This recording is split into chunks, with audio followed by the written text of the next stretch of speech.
O silêncio pode ser uma boa companhia. A quietude pode ser uma boa atitude. Diante do divino, do sagrado, da manifestação do poder de Deus, muitas vezes nós queremos falar, queremos nos expressar, queremos interagir, e às vezes o que nós precisamos fazer é ficar em silêncio e ouvir as palavras de Deus e aplicá-las aos nossos corações. Olá, eu sou o Carlos e aqui nós estudamos a Bíblia. Seja bem-vindo. Vamos prosseguir, estamos no Evangelho de Marcos e agora estamos no capítulo 9. Uma breve revisão para nós entrarmos aqui no contexto. Marcos não era um apóstolo, ele era discípulo de Pedro, o apóstolo. Ele é o João Marcos que aparece no Novo Testamento, no livro de Atos, companheiro, sobrinho de Barnabé, companheiro de viagem de Paulo, chamado por Pedro de meu filho. Era na casa da mãe dele que a igreja se reunia lá nos primeiros dias da igreja. Talvez até mesmo tenha sido na casa da mãe dele, no cenáculo, onde se celebrou a última ceia do Senhor Jesus. Isso é uma dúvida razoável na história da interpretação bíblica. Escreveu seu evangelho lá em Roma, depois que Pedro e Paulo foram assassinados. A geração dos apóstolos estava passando e a igreja incumbiu, então, João Marcos de escrever uma biografia de Jesus Cristo, já que ele conhecia muito bem as histórias por ser companheiro de Pedro e ouvir essas histórias inúmeras vezes. Relatou, então, sua história em grego e nos entregou essa maravilhosa fonte de conhecimento. Nós lemos aqui, então, a partir do capítulo 9, e vamos lembrar que capítulo, essa divisão, capítulo, versículo, essa divisão ela não é parte do sagrado. Ela é um recurso didático que nós usamos.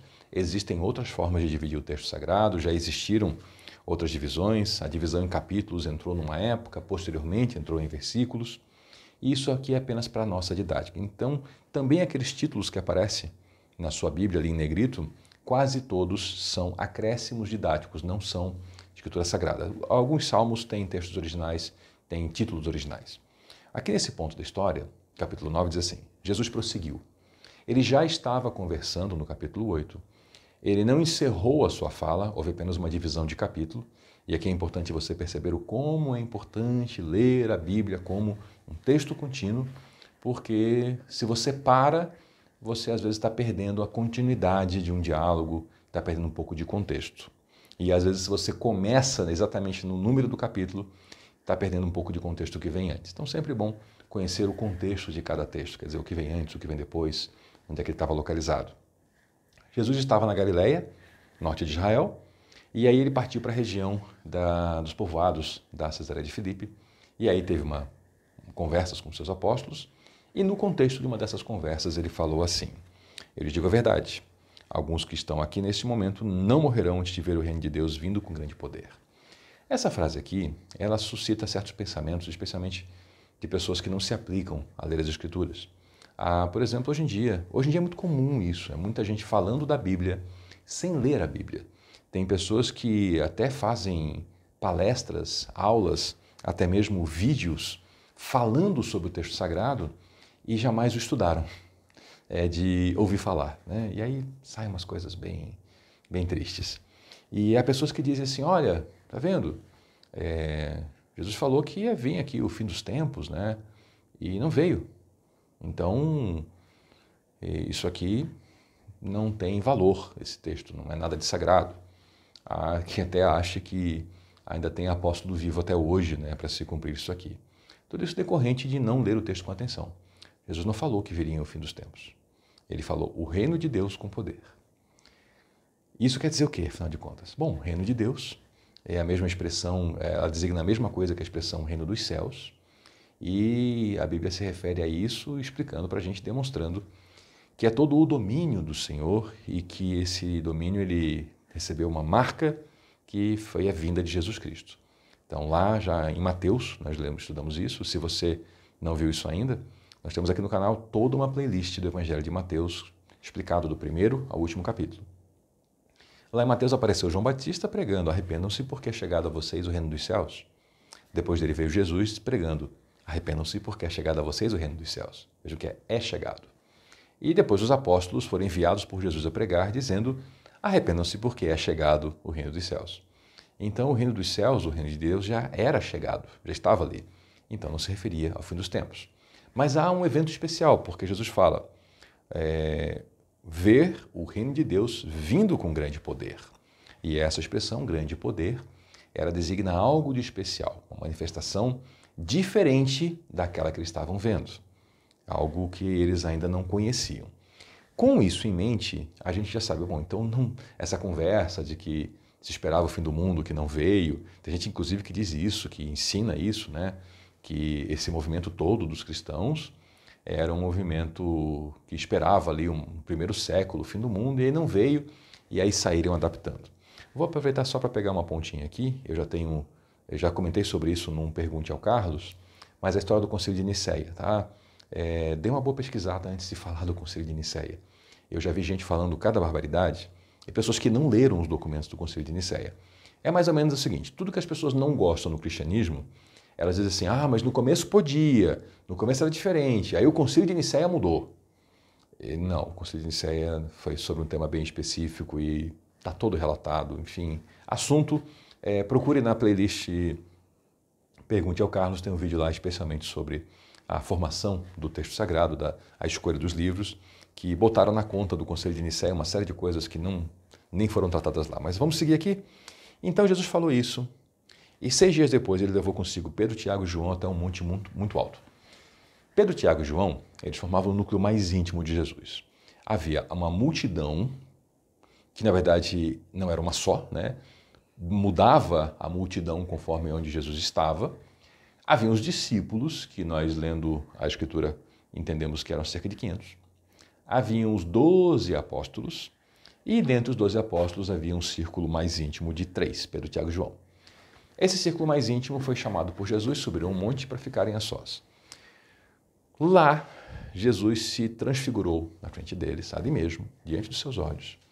E ele ficou com roupas brancas e brilhantes, como nenhuma pessoa seria capaz de lavar roupas para deixar naquele ponto. Foi algo realmente bastante diferente. Então apareceram Elias e Moisés e começaram a conversar com Jesus. E Elias, o nome dele vai ser citado novamente em seguida, Moisés é muito citado também. Então vamos ver um pouquinho desses dois personagens, só rapidinho para ter uma ideia, para entender um pouco o que os discípulos estavam vivendo naquele momento. Moisés, ele foi o grande legislador de Israel, foi por meio dele que Deus entregou a lei ao povo, inicialmente com todo o povo ouvindo, depois o povo muito espantado, depois de muito tempo pediu para Deus falar só com Moisés. Então foi esse Moisés que trouxe depois as mensagens complementares de Deus para o povo. E ele foi o grande líder de Israel, da saída do Egito, a travessia do deserto e até as proximidades da terra de Canaã, que é onde eles moravam, onde eles estavam nesse momento aqui do texto sagrado, que é o país de Israel, que tem hoje lá no Oriente Médio. E Elias viveu muito depois de Moisés. Bom, Moisés não entrou em Canaã porque ele morreu. Ele morreu antes de entrar. Elias foi um homem que nunca morreu. Elias foi levado vivo para o céu. Ele e Enoque, lá um dos patriarcas do Gênesis. Elias viveu na época do rei Acabe, um rei muito perverso, e ele foi um profeta, assim, diferente em poder. Elias era um homem que realmente as palavras dele, elas se cumpriam de modo sobrenatural. Né? Algo como, olha, para demonstrar que vocês estão em pecado e que Deus reprova a atitude de vocês, não vai mais chover. E ficou 3 anos sem chover. E aí depois, para demonstrar, então, novamente a ação de Deus e a misericórdia de Deus, ele falou, vai chover. E choveu. Então, Elias era um homem, assim, com muitas manifestações de poder. E essa cena é a cena que corresponde, então, a verem o reino de Deus vindo com grande poder. Foi isso que eles viram. Eles viram ali Jesus Cristo com os 2 grandes nomes da Bíblia Antiga, que eram Moisés e Elias. E essa cena ainda ficaria muito mais intensa logo depois. Aí, Pedro, vendo aquela cena, ele não soube o que fazer, ele não soube o que dizer. E ele exclamou, mestre, é maravilhoso estarmos aqui, vamos fazer 3 tendas. Uma será sua, uma de Moisés, outra de Elias. Os judeus eles tinham a habilidade de fazer tendas.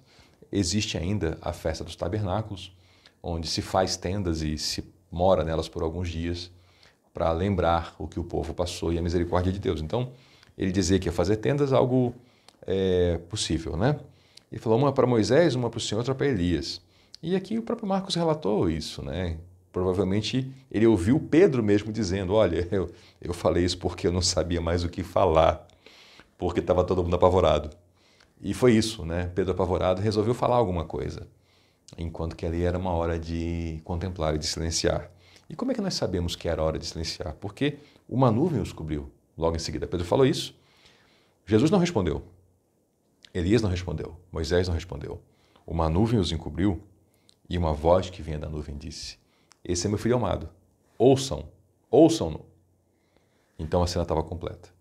Apareceu então uma nuvem, dali de dentro veio a voz de Deus. Pedro tentando falar e dizer alguma coisa que estava apavorado, o que disse Deus? Esse é meu filho amado. Escutem. Era hora para escutar. Quando nós estamos diante do sagrado, é hora de escutar. Nós temos diante de nós a Bíblia Sagrada. Precisamos absorver conteúdo. Não podemos ser como pessoas insensatas que pegam esse texto maravilhoso, que tem tanto ensino aqui, que é um texto gigantesco, escrito ao longo de séculos e séculos, por inúmeros autores. E há pessoas que abrem esse texto, leem meia dúzia de palavras e querem então impor a sua visão de mundo, a sua visão de vida, baseado nessa meia dúzia de palavras que leram, sem nem mesmo entender, às vezes, o significado da língua portuguesa do que está ali escrito. Então, a gente precisa, diante do sagrado, escutar.